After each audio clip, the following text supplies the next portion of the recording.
Hi viewers, అందరికి welcome friends. మన ఛానల్కి స్వాగతం friends. Sun Rise Hyderabad versus Rajasthan Royals మధ్య మ్యాచ్లో మొత్తానికి రాజస్థాన్ రాయల్స్ పైన సన్ రైజ్ హైదరాబాద్ ఓటమి అనేది చెవిడక తప్పలేదు. సో వైభవ్ సూర్యవంశీ బాధుడికి మొత్తానికి చేతికెలా పడిందని చెప్పుకోవచ్చు. సో మరి మ్యాచ్ ఎలా సాగింది ఏంటి అని పూర్తి వివరాలకి వెళ్ళిపోదాం. So let's move in to the topic. Hi hello viewer, అందరికీ వెల్కమ్ ఫ్రెండ్స్. మన ఛానల్కి స్వాగతం. మా ఛానల్లో మీకు కనుక వీడియోస్ నచ్చితే లైక్ చేయండి, షేర్ చేయండి, కామెంట్ చేయండి మరియు సబ్స్క్రైబ్ చేయండి. మరిన్ని నోటిఫికేషన్స్ కోసం పక్కనే ఉన్న బెల్ ఐకాన్ని ఆల్ పైన ట్యాప్ చేయండి. ఆల్ పైన ట్యాప్ చేయడం ద్వారా మేము చేసే ప్రతి వీడియోలని, తాజా వీడియోలని నోటిఫికేషన్లో పొందగలరు. గైస్, వైభవ్ సూర్యవంశీ నిన్న క్రిస్ గేల్ యొక్క రికార్డ్ బ్రేక్ చేశాడు. అదేంటంటే సిక్సర్ల విషయంలో టోటల్గా 65 సిక్సర్స్ బాదడం జరిగింది. ఎప్పుడో 2012లో 59 సిక్సర్స్ కొట్టిన క్రిస్ గేల్ ఆఫ్టర్ 18 ఇయర్స్ ఈ రికార్డుకి అయితే చెక్ పెట్టాడు వైభవ్ సూర్యవంశీ, 15 ఏళ్ల కుర్రోడు.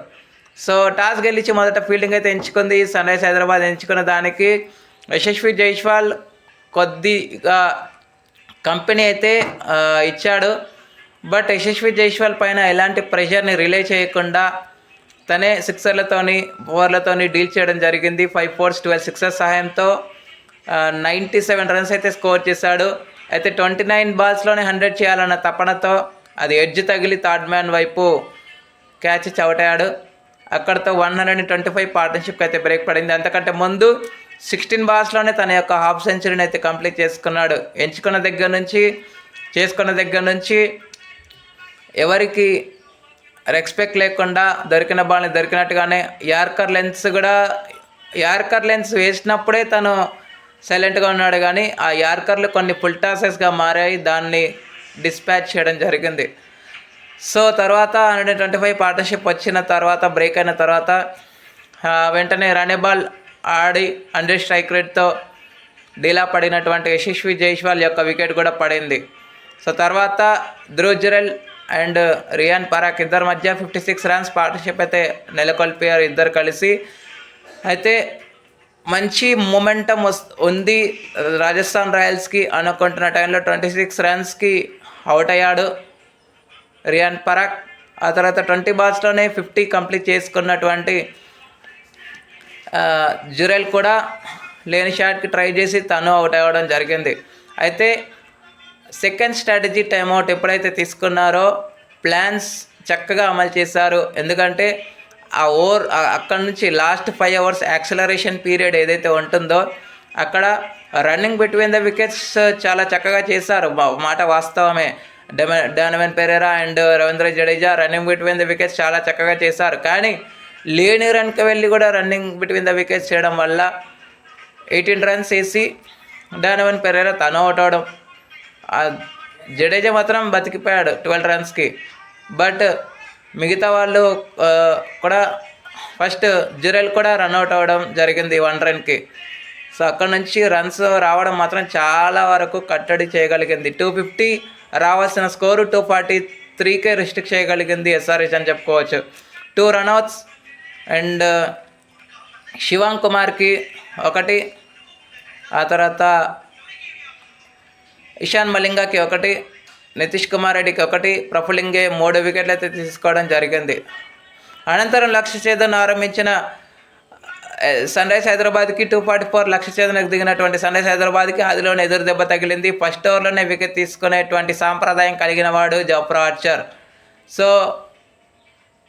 సెకండ్ బాల్ ఆఫ్ ద ఇన్నింగ్స్కి అభిషేక్ శర్మని పెవిలియన్కి పంపడం, ఆ తర్వాత ఆ వికెట్ పడిందో లేదో కానీ ఆ ఓవర్లో 16 రన్స్ రావడం జరిగింది. ఇటు వికెట్లు వచ్చాయి, అటు రన్స్ కూడా వచ్చాయి. 1 ఓవర్కి 16 ఉండింది. సో 3 ఓవర్స్లోనే 50 మార్క్ అయితే రీచ్ అవ్వగలిగింది. సో ఇషాన్ కిషన్ బాధుడుకు రేస్లోనే ఉన్నట్టు అనిపించింది. బట్ అదే ఓవర్లో బ్యాక్ ఆఫ్ ద లెంత్ పైకి వేయడం, ఆ బాల్స్కే చాలా వరకు వికెట్స్ అయితే రావడం జరిగాయి. రన్స్ పోతే పోయాయి కానీ బ్యాక్ ఆఫ్ ద లెంత్ బాల్స్ని నమ్ముకున్నారు రాజస్థాన్ రాయల్స్ ఆటగాళ్ళు. సో 33 రన్స్ వేసి ఇషాన్ కిషన్ అవుట్ అయిన తర్వాత మళ్ళీ స్మరణ్ రవిచంద్రన్ తను 4 రన్స్ వేసి తను అవుట్ అవడం. సో ఇక్కడ కూడా పార్ట్నర్షిప్స్ అయితే వచ్చినట్టయితే అనిపించలేదు. ట్రావిస్ హెడ్ ఒక్క మాట అయితే చెప్పాడు, ఉంటే కొట్టు అని చెప్పాడు, కానీ అది తన మాట విన్నాడో లేదో బాల్ అయితే పైకి లేపడం, అది వికెట్గా మారడం జరిగింది. సో తర్వాత నుంచి ట్రావిస్ హెడ్ కూడా 17 రన్స్కి అవుట్ అయ్యాడు.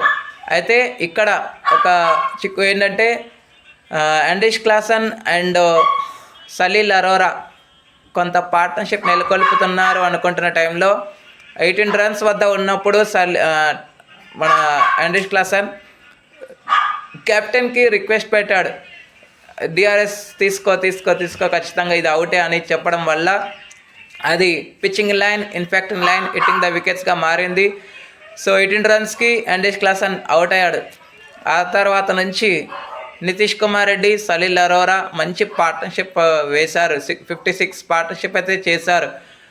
వీళ్ళున్నంత వరకు కొంతవరకు ఆశలు అయితే ఉన్నాయి, బట్ రన్ రేట్తో సంబంధం లేదు. ఎందుకంటే వాళ్ళు కొంచెం అందుకుంటే మాత్రం ఎలాగైనా మార్చగలరు మ్యాచ్ని.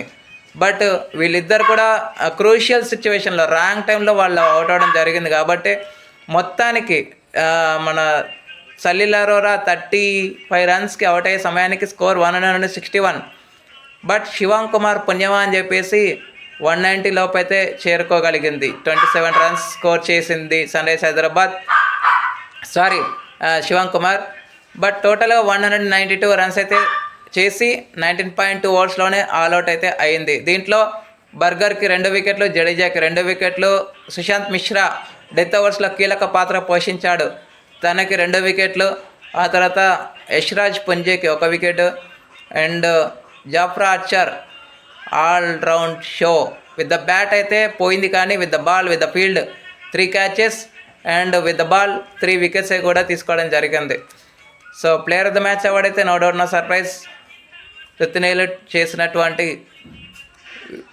సునామీతో హడలెత్తించినటువంటి వైభవ్ సూర్యవంశీకి player of the match award అయితే రావడం జరిగింది. ఇక రేపు Gujarat Titans versus Rajasthan Royals మధ్య మ్యాచ్ అయితే ఉండబోతుంది. సో ఇక్కడ ఎవరైతే గెలుస్తారో వాళ్ళు ఆర్సీబీతో ఢీకొనడం ఖాయం. ఓకే ఫ్రెండ్స్, మరి మీరేమనుకుంటున్నారు? గుజరాతా, రాజస్థానా? మీ ఒపీనియన్స్ని కామెంట్ బాక్స్లో కామెంట్ చేయండి. Thank you friends. ఇలాంటి అప్డేట్స్ కోసం ఛానల్ని సబ్స్క్రైబ్, షేర్, లైక్, కామెంట్ చేయండి. మరొక అప్డేట్తో మేము ఉంటాను ఫ్రెండ్స్. అంతవరకు సెలవు, నమస్కారం.